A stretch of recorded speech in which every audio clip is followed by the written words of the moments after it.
Bienvenidos a Todo Conciencia, el podcast de la Universidad Viviente del Terreno. Al micrófono, Ana María Oliva, feliz como siempre de compartir este ratito con cada uno de vosotros. Hoy es nuestro episodio número 31 y vamos a estar hablando de sexualidad y niños y de la importancia de educar en ese aspecto, de cuándo hablar y de qué decir y por qué eso es tan importante en este mundo tan revuelto y confuso. Y de todo eso vamos a hablar hoy con nuestra invitada especial, Gabriela Porras. Y estamos aquí porque queremos devolver a cada uno de los seres humanos el conocimiento que nos permita elegir una vida más plena, más saludable y más feliz, a través de una divulgación que promueve el saber científico y el crecimiento humano y espiritual. Estamos comprometidos con una ciencia rigurosa, no basada en intereses económicos, sino en el descubrimiento de las leyes naturales y con hacer llegar ese conocimiento al mayor número posible de personas en todos los rincones del mundo. Y vamos a darle hoy la bienvenida a Gabriela Porras. Gabriela, bienvenida a nuestro espacio, a nuestra casa. Pues muchísimas gracias, Ana María, y a todos los que están siguiendo estas presentaciones. La realidad es que me encanta lo que estoy escuchando, este compartir el conocimiento. Creo que es una de las razones del ser, a lo que yo me dedico, este transmitir, este investigar, este apegarme a la ciencia y no decir ocurrencias, ¿verdad? Porque luego, pues, el micrófono mismo nos permite la ocurrencia. Pero bueno, al final la búsqueda es que tengamos esta información con hechos, con ciencia, con una intención positiva y proactiva y que construyamos, pues por lo menos en el área que a mí me toca, sanas infancias para garantizar adultos saludables.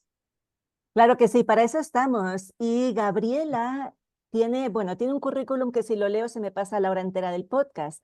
Pero bueno, por hacerlo rápido, vamos a decir que estudió en la Universidad de Guadalajara, México, tiene un máster en terapia cognitivo-conductual, es experta en terapia de esquemas, certificada en psicotrauma, pero lo más importante, porque los títulos al final, pues ya sabemos que son títulos, es que lleva muchísimos años de experiencia y ha desarrollado un modelo que es el de blindaje emocional en su centro Intégrate, en el que lo que está haciendo es proteger a los niños y dar recursos a los padres y dar recursos a los educadores. Yo conocí a Gaby cuando vino a la escuela de mis hijos a darnos una charla a las mamás y papás sobre este tema, sobre la importancia de educar y de hablar con los niños de estos temas, de no dejarlos abandonados y de poder detectar cuando hay conductas de riesgo. Me pareció tan valiosa la información que le pediste y tenía la generosidad de compartirlo con más gente. Y aquí la tenemos hoy, Gabriela, un gustazo. Y yo sí te quiero preguntar, por qué es tan importante hablar de educación sexual con los niños y con los padres en nuestra sociedad en esta sociedad que tenemos, que casi, perdón, me ha salido suciedad, pero es que casi, El ay, inconsciente me hablando. ha ganado el inconsciente absolutamente. Entonces, cuéntanos un poquito de esa experiencia tuya, de todo lo que haces y de por qué eso es tan importante. Bueno, mira, ¿por qué hablar de sexualidad con los hijos? ¿Por qué tocar el tema? ¿Por qué debería de ser algo que estuviera en la estrategia de intervención y de manejo formativo con nuestros hijos? Lo primero es porque la sexualidad es algo que se construye. Nosotros decimos que la sexualidad tiene un constructo social, que nos referimos que el entorno y el contexto, a partir de la madurez fisiológica, va construyendo mi conducta sexual. Quiere decir que yo nazco con un sexo biológico, pero desarrollo una conducta sexual. Dentro de esta manifestación de la sexualidad, hay áreas en donde yo podría entrar en una conducta de riesgo. Cuando tú trabajas educación sexual, sí das información fisiológica, das información anatómica de lo que este cuerpo es capaz de hacer, particularmente en la situación o en los órganos reproductores, pero también hablas de la responsabilidad que implica el cuidado y el conocimiento de este cuerpo y la posibilidad de conductas de riesgo. Entonces, es el padre de familia en esta comunicación estrecha, cercana, vincular, afectiva, que favorece o promueve la construcción de una sana sexualidad. Entonces, ¿por qué hablar de sexualidad? Porque es un proceso biológico que el organismo va a vivir, pero también porque yo debo de crear un lazo vincular, esta red de apoyo en donde yo sepa que puedo recurrir a ti si hay una situación o una conducta que califica como una conducta de riesgo o que termina siendo una conducta vulneradora. Creo que es una responsabilidad del padre de familia y yo diría de cualquier adulto encargado del proceso formativo. Por eso los maestros y aquí en México el sistema educativo se dedica también a trabajar el tema. Es un área con la que nosotros trabajamos mucho porque es parte de los derechos de la infancia de conocer sus necesidades físicas, anatómicas, fisiológicas, sus propios cambios y entrar en este proceso de modificación del cuerpo, de desarrollo, de crecimiento con conocimiento, para que yo no entre ansioso, preocupado, como tal vez nos sucedió a nuestras generaciones. Mm. Fíjate que en este tema, pues yo como mamá, por ejemplo, pues de dos niños que todavía están en primaria, están terminando, pero están ahí justo a ese estilo, ¿no? ¿Sabes?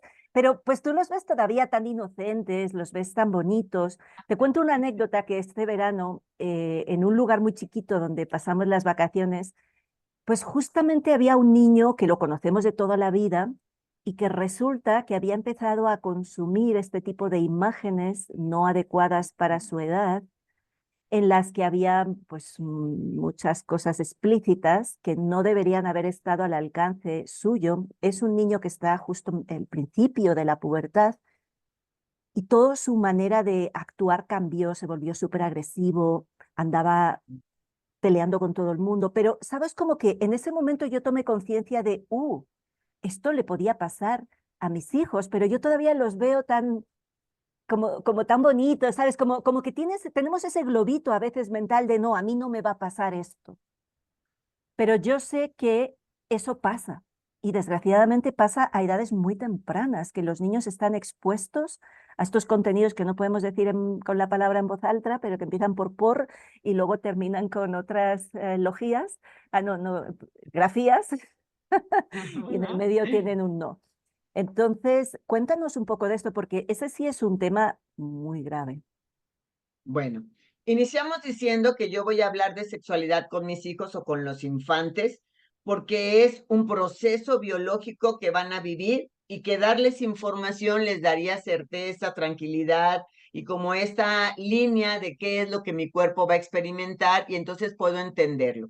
Pero la otra parte que también hace que nosotros trabajemos el tema de la sexualidad es precisamente las posibilidades de las conductas de riesgo. Vamos a desmenuzar esta madeja y lo vamos a dejar mucho más claro.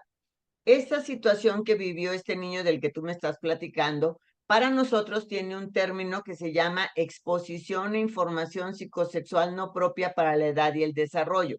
Fíjate qué interesante la definición. Es información psicosexual que mi cuerpo, mi persona, mi capacidad mental no logra procesar y que al no poderlo procesar, como sería la visión de la violencia, como sería la visión de escenas terroríficas, al no poderla procesar, activa respuestas en mi organismo. Me pongo ansioso, me pongo irritable, me pongo intolerante, me pongo sobrereaccionado. ¿Esto por qué? Porque mi cerebro quiere acomodar esa información. Te lo explico de esta forma. Dice Piaget, gran pedagogo en el proceso de aprendizaje, que nosotros hacemos ante la nueva información un proceso de asimilación, acomodación. ¿Qué quiere decir? Tengo que entender ese nuevo aprendizaje que me dan y tengo que acomodarlo dentro de mis estructuras mentales para un futuro uso de esa información. Nos vamos a ir a esta contenido explícito, gráfico, de cuerpos desnudos, etcétera, en actos específicos. Entonces, ¿dónde está el bagaje previo de información parecida para que yo pueda procesar esta información? ¿Cuál es el promedio de exposición de contenido de esta naturaleza en el mundo? En el mundo es más o menos de los 11 años. Quiere decir que los niños en el mundo cerca de los 11 años entran en contacto con este contenido. ¿Cuál es el porcentaje en México? En México lo hacemos a los 9 años. ¿Por qué? Porque no tenemos controles parentales y porque no entregamos un internet seguro. Y entonces, al no tener estos controles parentales, estos bloqueos, pues este contenido es de fácil acceso. Se dice que el 12% del contenido en internet es de esta naturaleza, incluyendo contenido delictivo, porque acuérdense que la exposición gráfica de infantes con este tipo de actividad es un delito. Bueno, ¿por qué los niños se alteran y por qué tuviste un niño irritable, reactivo, peleonero, agresivo? Bueno, porque el cerebro quiere procesar este contenido de alto cilindraje que lo único que me está generando es angustia. Cuando nosotros hablamos de exposición a información psicosexual no propia para la edad del desarrollo o de impacto psicológico, que sería la violencia o los eventos terroríficos, estamos hablando de algo que debe de ir a intervención terapéutica para poderse procesar, para poderse asimilar. De otra forma, este niño lo que va a hacer es contaminar a otros. Por cada niño que visualiza este tipo de contenido explícito, tengo a 7 contaminados. Y entonces sale un número, pues exponencial, vamos a tener a toda la escuela completa. Entonces, a veces se minimiza, a veces pareciera que no le damos importancia y lo único que decimos es, deja de hacerlo, ya no lo veas, no te acuerdes de eso, pero el cerebro no funciona así. Yo tengo que acomodar esa información. ¿Qué es lo que hacemos cuando tenemos un niño que se contamina? Porque básicamente eso es el concepto. Tendríamos que acomodarle la información. Sí o sí tendríamos que hablarle de educación sexual, ¿no? Porque tengo que como hacerle que elimine el contenido o la idea que tiene sobre la expresión de la sexualidad y lo haga en una forma mucho más funcional, adaptativa, socialmente permitida, etcétera, ¿no? Entonces, básicamente sería eso. Al final, tú haces educación sexual y prevención a la conducta de riesgo al mismo tiempo que educas. ¿Por qué? Porque las estadísticas son extremadamente dolorosas y son muy claras. 2 de cada 10 niños vive violencia y abuso antes de los 12 años. El 80% de los depredadores se encuentran dentro del entorno cercano del infante. Por cada 10 niños que están en sus entornos familiares, 6 viven violencia o de este corte o de cualquier otra naturaleza. Entonces, las infancias son muy vulnerables. Cuando trabajas un programa de prevención, lo que quieres es romper el silencio, porque el depredador deja al infante en el silencio, lo chantajea, lo manipula, lo atrapa y le da la responsabilidad de lo que sucedió. Tú lo provocaste, así es como se hace, es algo exclusivo entre tú y yo. Entonces, hay que trabajar la prevención para lo que nosotros llamamos romper el silencio. Eso es una conducta típica de maltratadores, pero esto que acabas de decir me resulta tremendamente importante porque, claro, tú no vas a esperar, no puedes esperar que un niño que no tiene la madurez siquiera de poder hacer frente a esa situación venga y te lo cuente.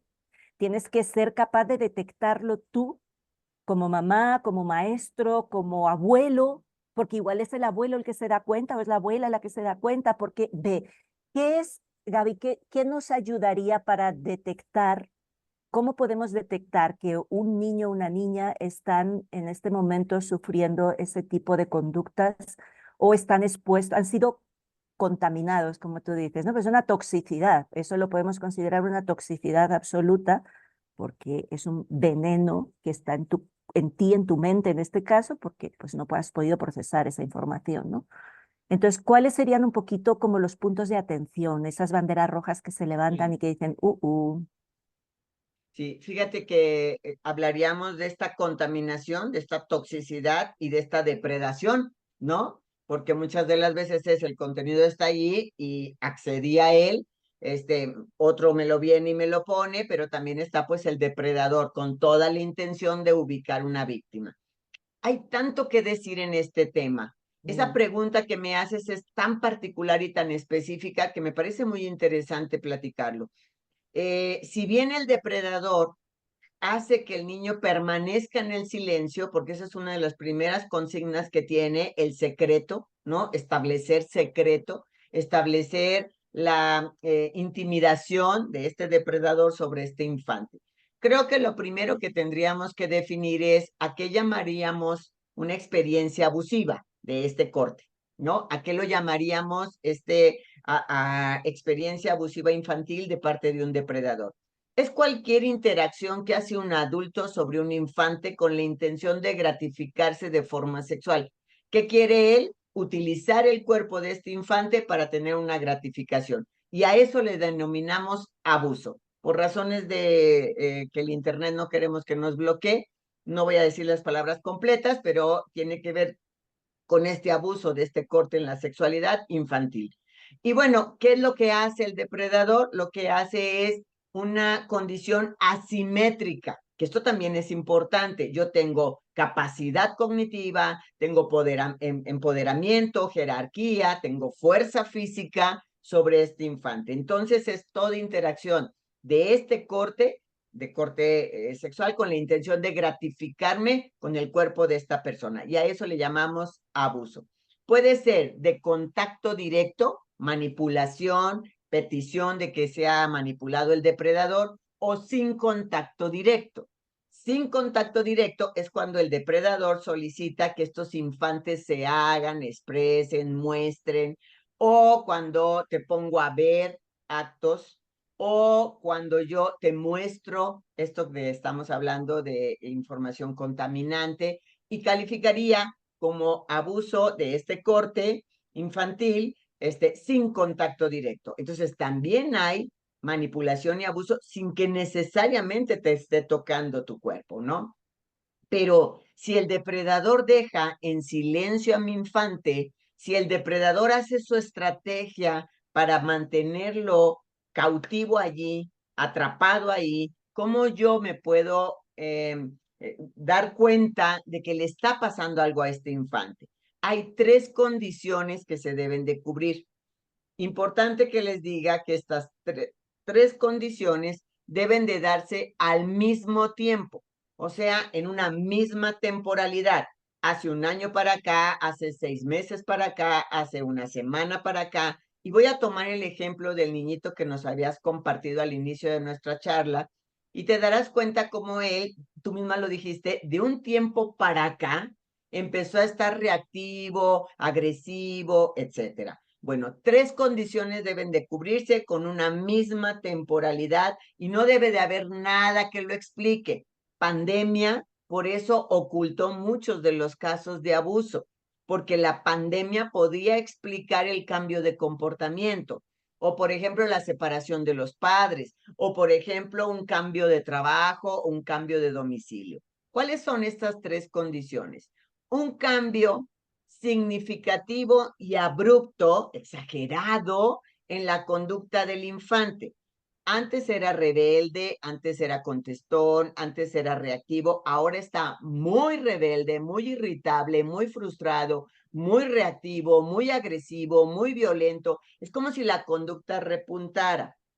Es importante que dejen claro que los varones tienen conductas externalizantes, o sea, tienen conductas reactivas y agresivas que se les notan, mientras que las niñas o las mujeres tenemos conductas internalizadas. ¿Qué quiere decir? De autolesión, ensimismadas, asustadas, ansiosas, depresivas, o sea, la conducta tiende a estar hacia adentro, pero podríamos encontrar niños y niñas en conductas indistintas.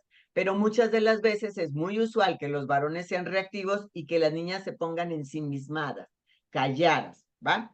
Entonces tenemos como primera conducta, deben de presentarse las tres, un cambio súbito y repentino y exponencial de la conducta o del comportamiento.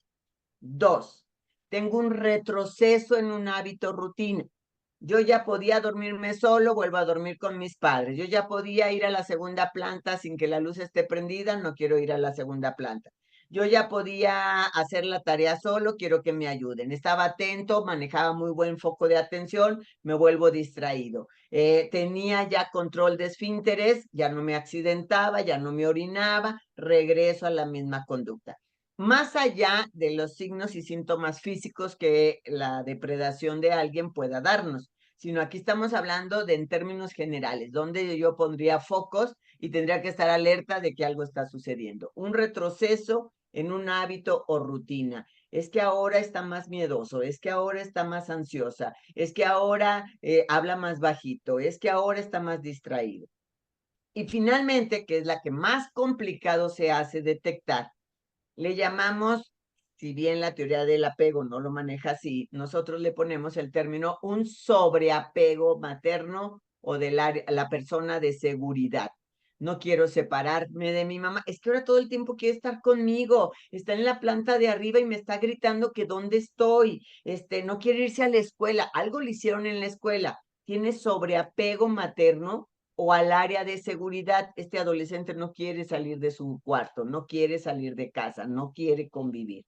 Entonces se deben de cubrir los tres criterios: cambio en la conducta, retroceso en un hábito rutina o sobreapego materno. Deben de darse las tres y entonces nosotros hablamos de posible datos en sospecha de una exposición a información psicosexual no propia para la edad y el desarrollo, ya sea que haya visualizado algo o que le hayan hecho algo.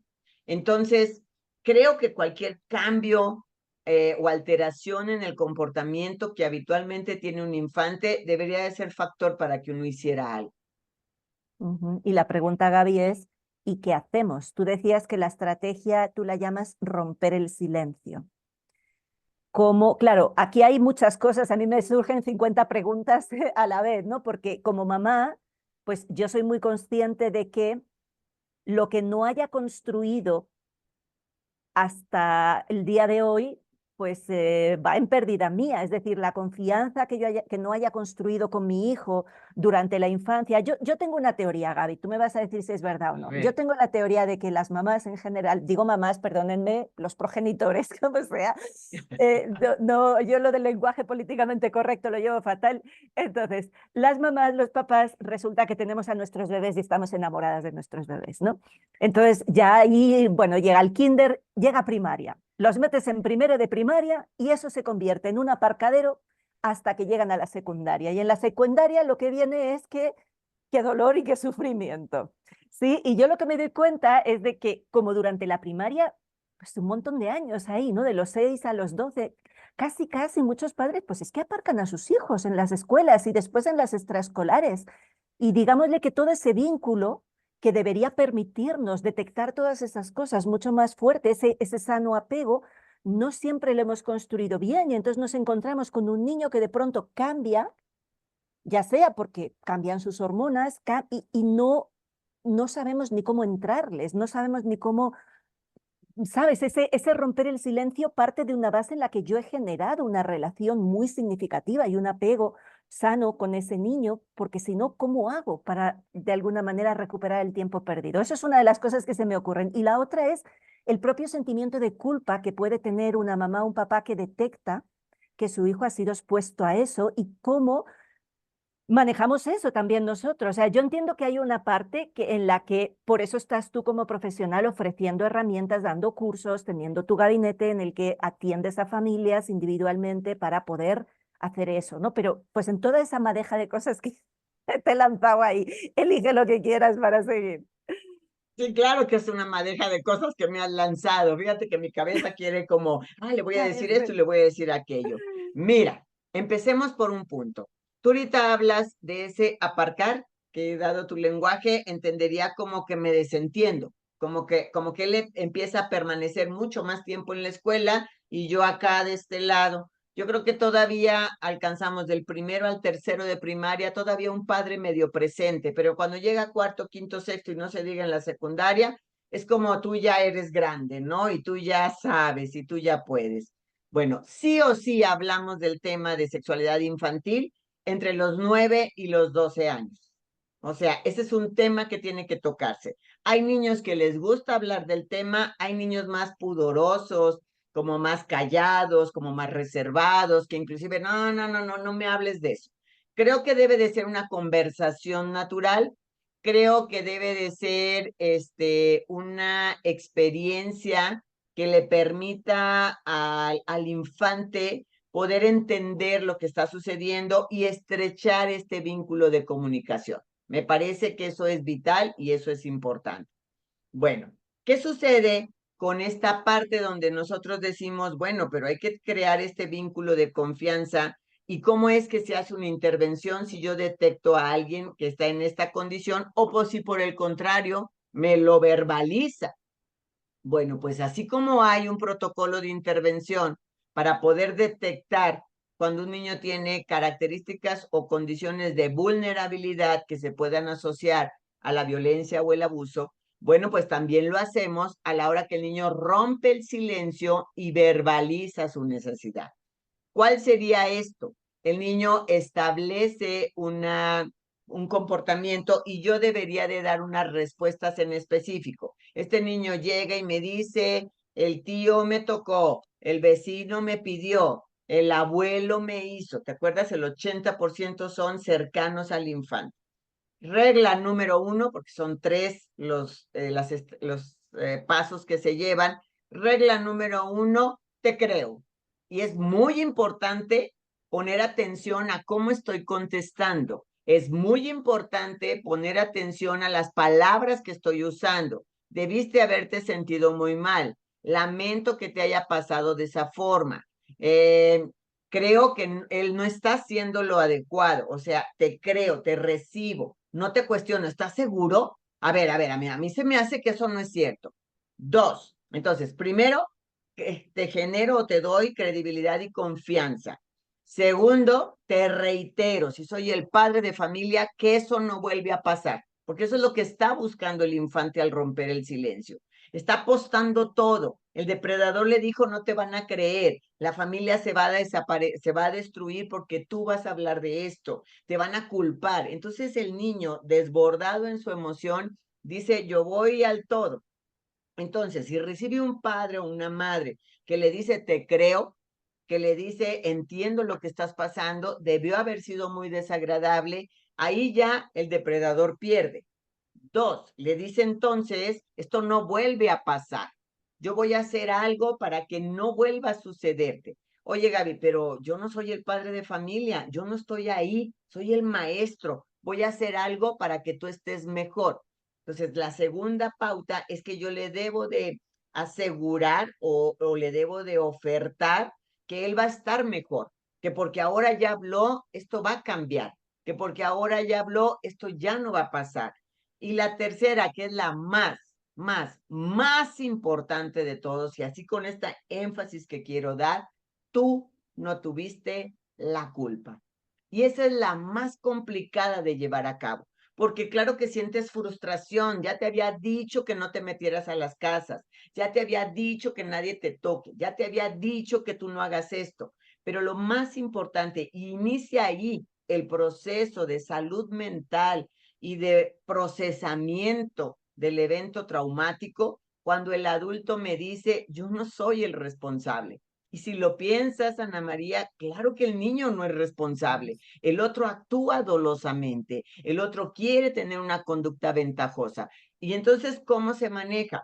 Él no sabe ser amable, él no sabe jugar amable, él no sabe tratarte de forma amable. Él, ¿no? Más que él te dañó, él te lastimó. No, no, no, porque yo sigo siendo la persona fantástica que soy. Él está teniendo una conducta inadecuada. Y eso abonaría a disminuir la percepción de culpa, porque en un evento traumático, la culpa es el sentimiento que más resuena y que más impide el que podamos avanzar y pues resignificar la experiencia. Mm, sí, qué importante eso.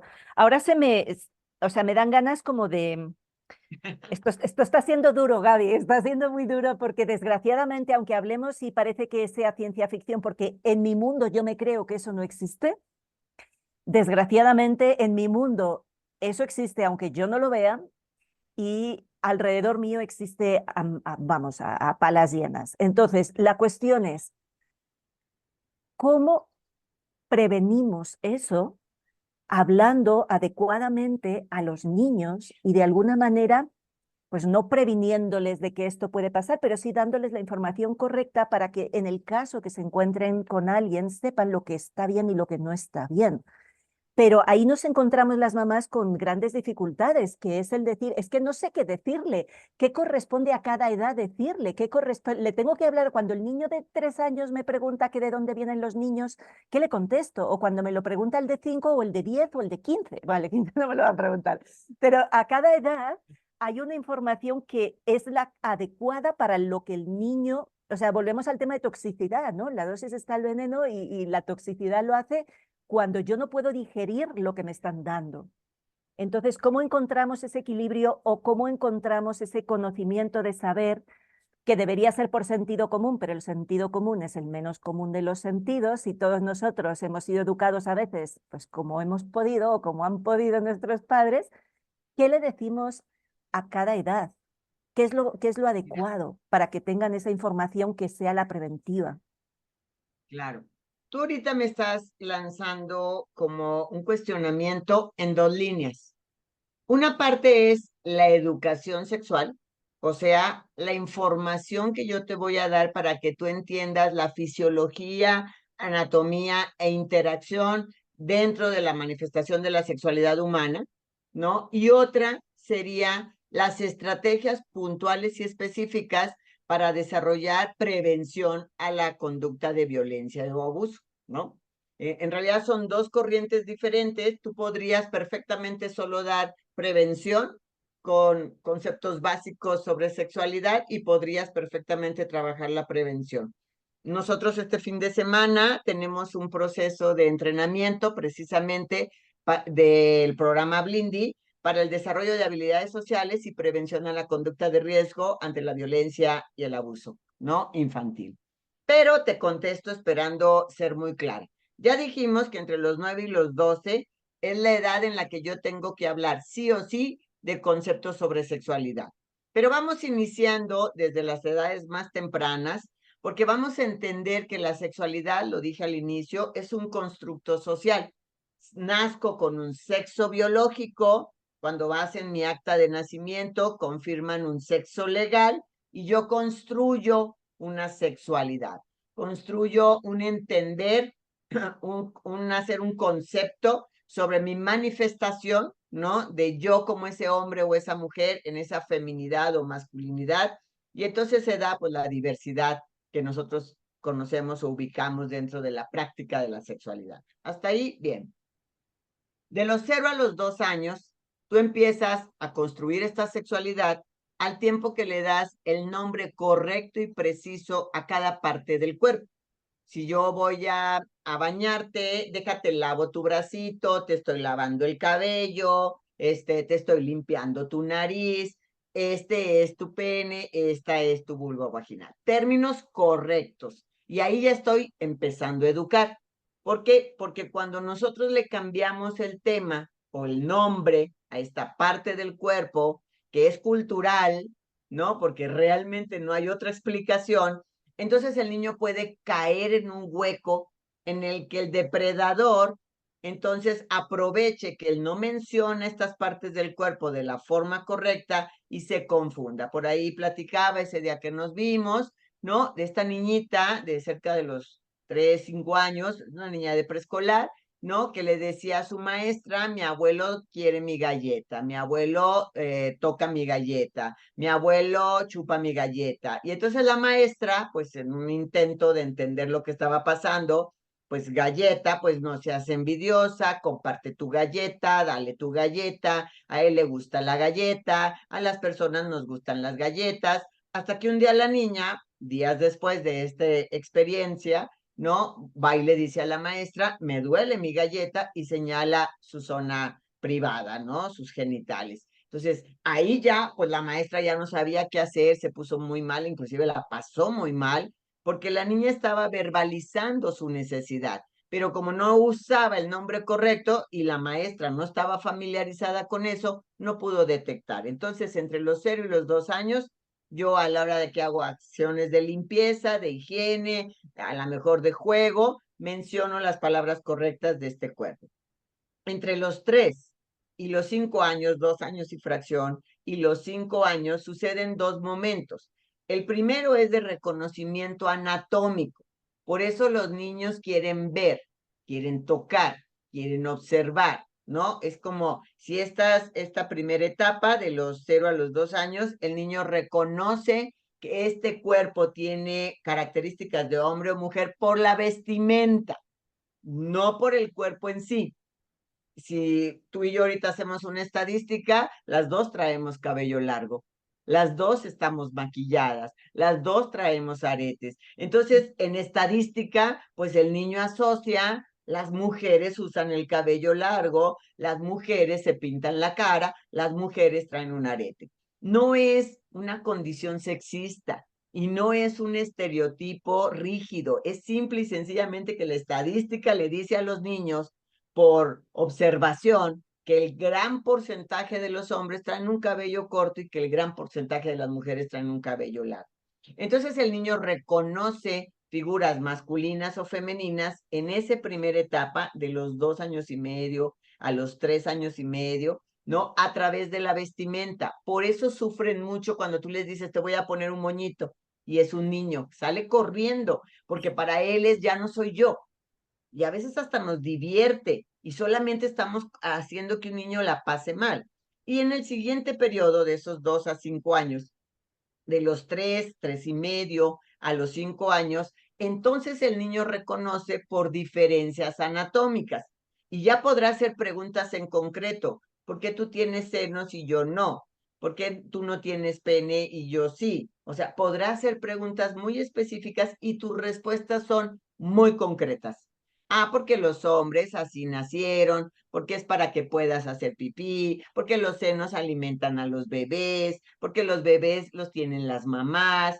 Respuestas concretas, específicas sobre anatomía. Es esperado que un niño en preescolar quiera ver, quiera tocar, quiera mostrar y pregunte. No es esperado que un niño chupe, muerda, lama o introduzca.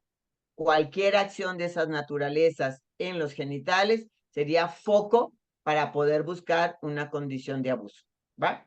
Y luego tenemos un siguiente periodo, que según Freud lo maneja, le llama un periodo de latencia. Es como si la curiosidad o la experimentación o la manifestación se apagara. Entonces, entre los 6 y los 8 años, el niño se vuelve muy motor, se vuelve muy activo, se vuelve como muy físico. Piensa ahorita en un niño de primero, segundo, son ocurrentes, son traviesos, son correlones, son juguetones y generalmente van a tener preguntas más las niñas que los niños con respecto a cómo funciona este cuerpo. No tanto a interacción, sino a cómo funciona este cuerpo, por qué este pene se levanta, por qué hay senos más grandes o más pequeños, por qué los bebés se ven dentro de la panza y crece. Entonces tú das respuestas como muy concretas. Ahí es cuando más detectamos que los niños están contaminados, ¿no? Que los niños han tenido información que no les corresponde y que entonces por eso te lanzan preguntas como de más alto nivel. Y finalmente entramos entre los 9 y los 12 años, que es la edad que yo compartía, que sí o sí hablamos de sexualidad, y ahí el niño ya te puede entender interacciones, embarazo, parto, reproducción, o sea, ya tiene la capacidad cognitiva para entenderlo. Puedes usar los ejemplos de los animalitos, ¿te acuerdas la cachorrita? ¿Te acuerdas la perrita que teníamos, que le salieron sus cachorritos? Y entonces puedes hacer una asociación para que el niño pueda entender que eso sucede en estos cuerpos que están creciendo. Entonces, en la etapa anterior, entre los 6 y los 8 años, contesto sobre la fisiología de este cuerpo como tal. O sea, como para qué sirve. Ah, pues es que las mamás tienen una casa de bebés que se llama útero. Es que los papás tienen semillas para poder, semillas de bebés que se juntan con la semilla de mamá, puedes darle el nombre correcto técnico, puedes hablarlo de esta forma, de modo que él vaya como captando y entendiendo, y es como si hicieras piezas de rompecabezas que conforme va llegando la nueva pieza, va armando un todo más grande. Y finalmente, cuando tenemos chicos entre los 9 y los 12 años, yo te invito a que establezcas las reglas del juego. ¿Cuándo vas a poder tener noviazgos? ¿Cuándo va a haber bebidas alcohólicas? Si las va a haber o no las va a haber. ¿Qué con los celulares? ¿Qué con los permisos? Porque ahí sí te escucha.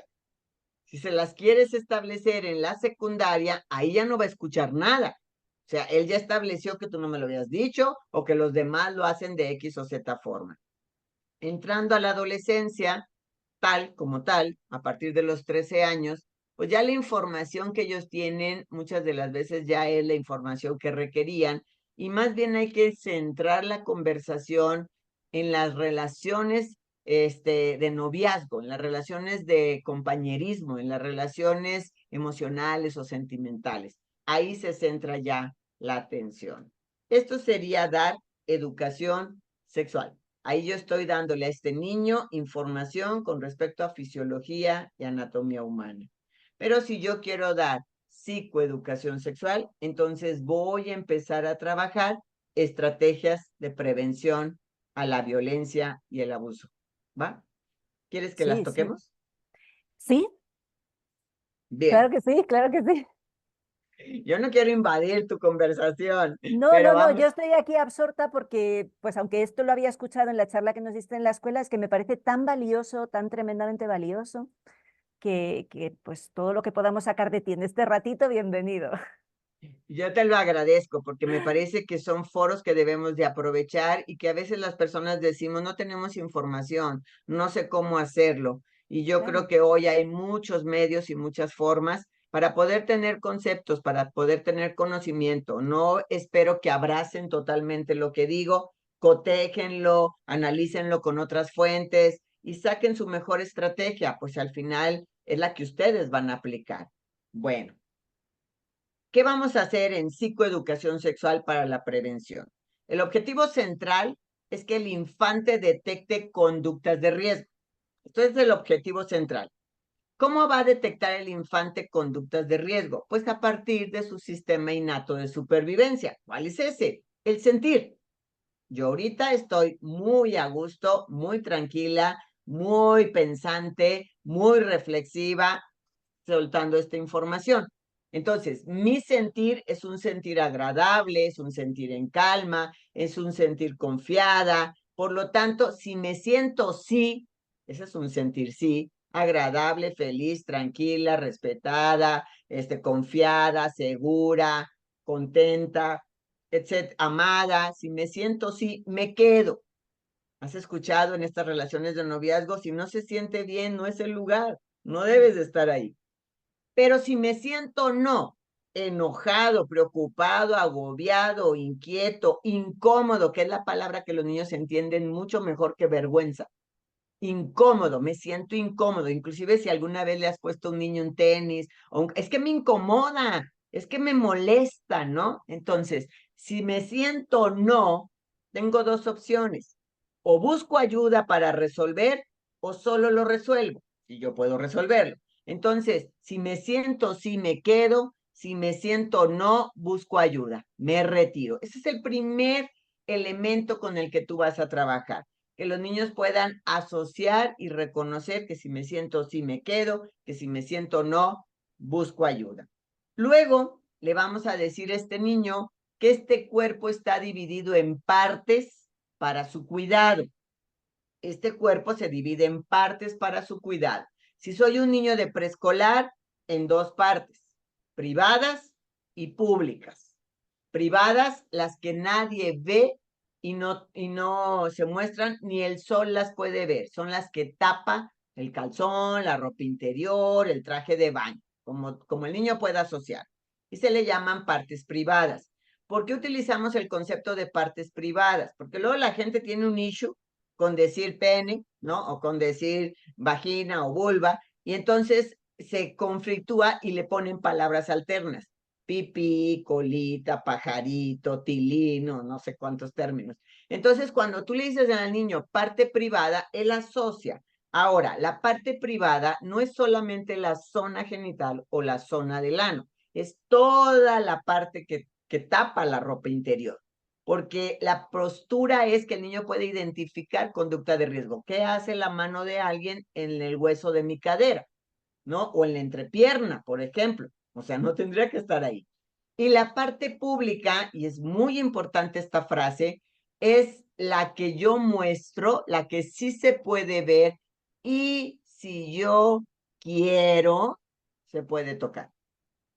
No estoy obligado a que me besen en la mejilla, no estoy obligado a que salude o abrace a alguien para saludar. Estoy obligado a saludar, a agradecer, a despedirme, a solicitar, pero no estoy obligado a que usen mi cuerpo o a usar mi cuerpo, ¿va? Entonces, partes privadas y partes públicas en niños de preescolar, 6 años para abajo, les es muy fácil. No vamos a dar todas las opciones. Bueno, pero si la que te toca es tu abuelita porque te cambió el pañal, o si la que te toca es el doctor porque te estaba revisando, o la enfermera, porque el chiquillo se confunde. Ya. Voy a ir con el doctor pide que tiene que revisar, vamos a hacerlo porque te tiene que revisar, está permitido que él te pueda revisar, yo aquí estoy, ¿no? Y ya, ahí lo marcas, no hay necesidad de darle todas las variantes porque me lo vas a confundir. Si es un niño de primaria, como los que tú tienes, si son chicos ya de edad primaria, arriba de los 7 años, entonces trabajamos tres y siempre usamos los colores del semáforo, rojo, amarillo y verde. Partes privadas en rojo, partes personales en amarillo y partes públicas en verde.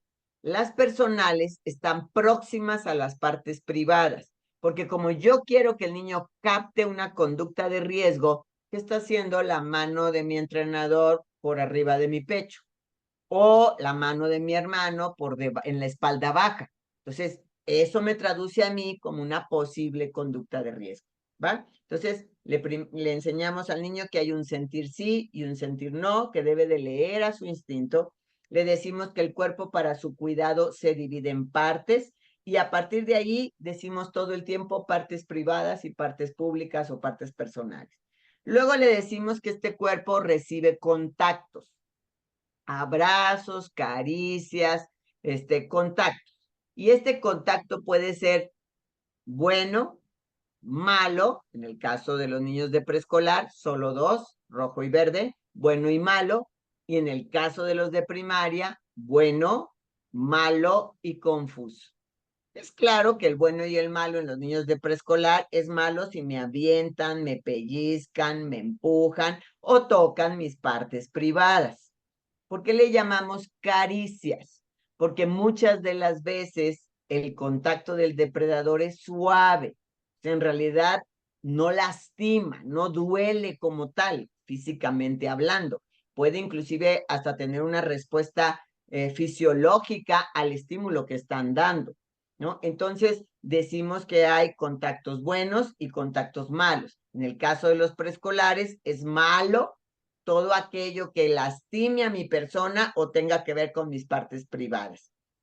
Y hay contactos buenos, malos y confusos en primaria, rojo, amarillo y verde, según corresponda, para poder establecer que es un contacto malo el que me lastima, el que me hiere, el que me saca sangre, el que me hace una lesión. Y es un contacto confuso el que se hace en las partes privadas y me incomoda, ¿no? Cualquiera que se haga en las partes privadas es confuso, independientemente que luego las personas, los adultos nos argumentan que al niño le agrada.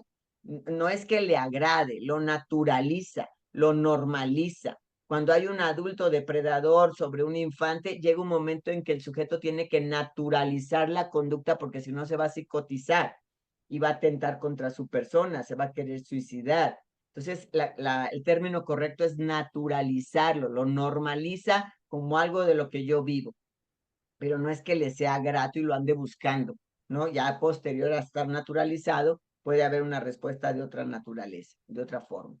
Y bueno, luego tendríamos que enseñarle a este niño que hay juegos permitidos y no permitidos.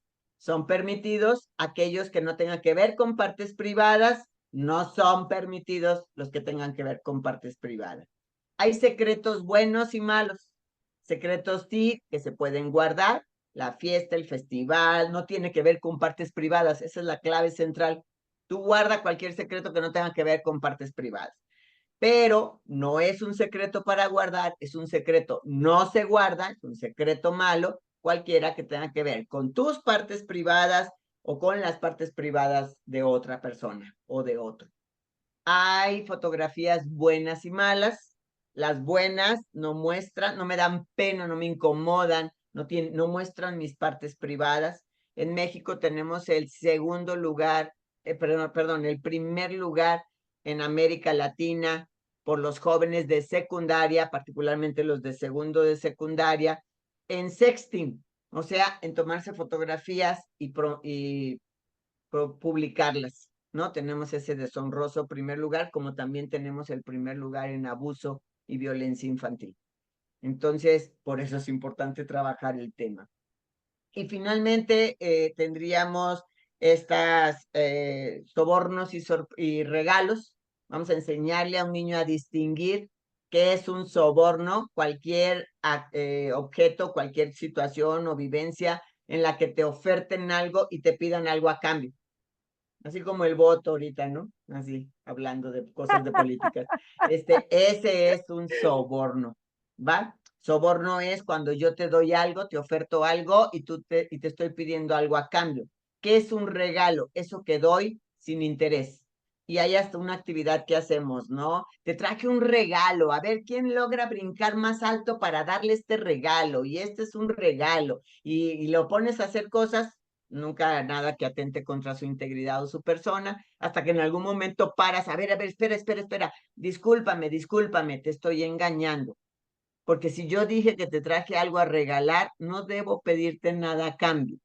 Los regalos no tienen condicionamiento, ¿no? Yo no tengo que pedirte nada a cambio y ese es uno de los términos con los cuales también trabajamos, regalos y sobornos. Y hay una serie de material que se utiliza y actividades en específico que se realizan y me parece muy interesante porque los niños asocian y entienden perfectamente el concepto. Les recuerdo que cualquier programa de prevención no garantiza que un niño no vaya a vivir un evento de violencia o abuso. ¿Qué sí garantiza o qué sí busca garantizar? Que rompe el silencio. Que rompe el silencio y que verbalice lo que le está pasando para que haya una intervención. Ahora sí, tenemos información puntual. Buenísimo, buenísimo, Gabriela. Esto es oro molido. Esto es absolutamente oro molido. Solo quiero hacer una última pregunta, que es más un comentario para que nos des tú también, reforzar una idea. Muchas veces los padres, sin darnos cuenta, hacemos que nuestras hijas se maquillen, porque es que están tan bonitas, son como muñequitas y tenemos esa hipersexualización a edades tempranas, pero sin darnos cuenta de que lo que estamos haciendo es desastre. Porque es que se ven tan bonitas esas muñequitas, la viste toda con sus labios rojitos y la ves ahí como una princesita y sin querer somos nosotros los que estamos fomentando esa hipersexualización a edades tempranas y acompañando a eso, una de las cosas que más me matan, el reggaetón. Danos una última pincelada de eso, porfa. Sí, se le llama erotización a la infancia. Eso no quiere decir que las niñas, para que se conserven niñas, o los niños, para que se conserven niños, deberían de traer short y cachucha, y las niñas tobilleras de holancitos, que creo que ya ni existen las tobilleras que tal vez yo llegué a usar. Pero lo que sí creo es que la ropa tiene como una intención, ¿no? Inclusive, por ejemplo, te invitan a una fiesta y te ponen formal, que quiere decir que tienen los hombres que ir de traje, corbata y las mujeres de vestido largo.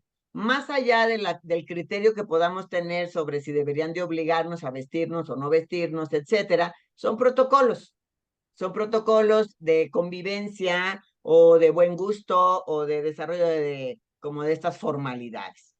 Bajo esa línea, es importante entender que la ropa está diseñada, sí para la expresión o para como la manifestación, pero también para la comodidad, ¿no? O sea, si yo tengo una niña pequeña, pues traerla a la mejor con una mallita, con un pantalón, con un chole, será mucho más práctico si vamos al parque.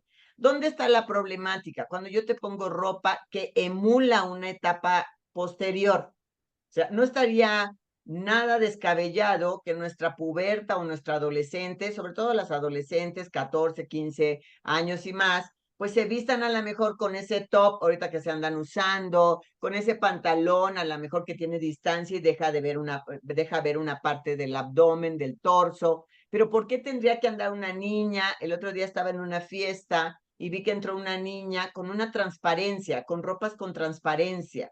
Cuando yo tengo ropa con transparencia, pues estoy tratando como de atraer a tu vista al mostrarte y no mostrarte parte de mi cuerpo.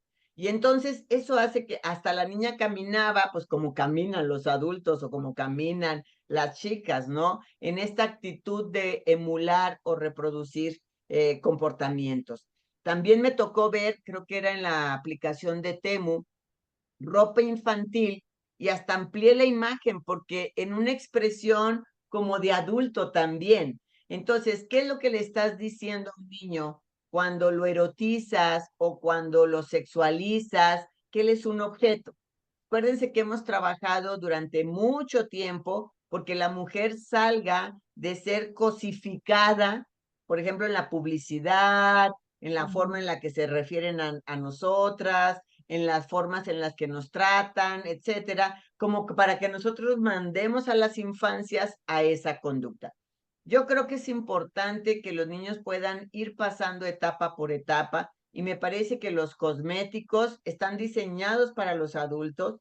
No vería yo ningún problema en que le comprara cosméticos propios de niñas que obviamente están haciendo, reproduciendo un rol, como es el caso de una muñeca o como es el caso de una vestimenta X o Z, del traje de doctor, del traje de bombero, de policía. No vería incomodidad o problema en ello, pero sí, cuando yo a lo mejor hasta te hago un corte de cabello que corresponde a la mejor a etapas posteriores, pareciera que el mensaje es crece rápido, crece pronto.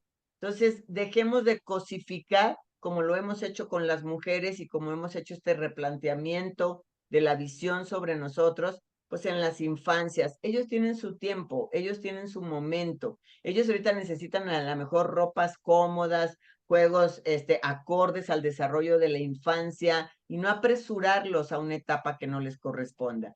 ¿Qué hace el depredador o qué hace la conducta de violencia y abuso en un infante? Lo salta de etapa. O sea, cuando tú vives abuso o violencia, venías en el desarrollo de las etapas que platiqué y lo que hacen es que te mandan a la última, te brincas la que antecede. Entonces, habrá que trabajar por no, a partir de la vestimenta, hacer esto, o de los bailes, ¿no? A veces hasta en las mismas escuelas se mete el baile.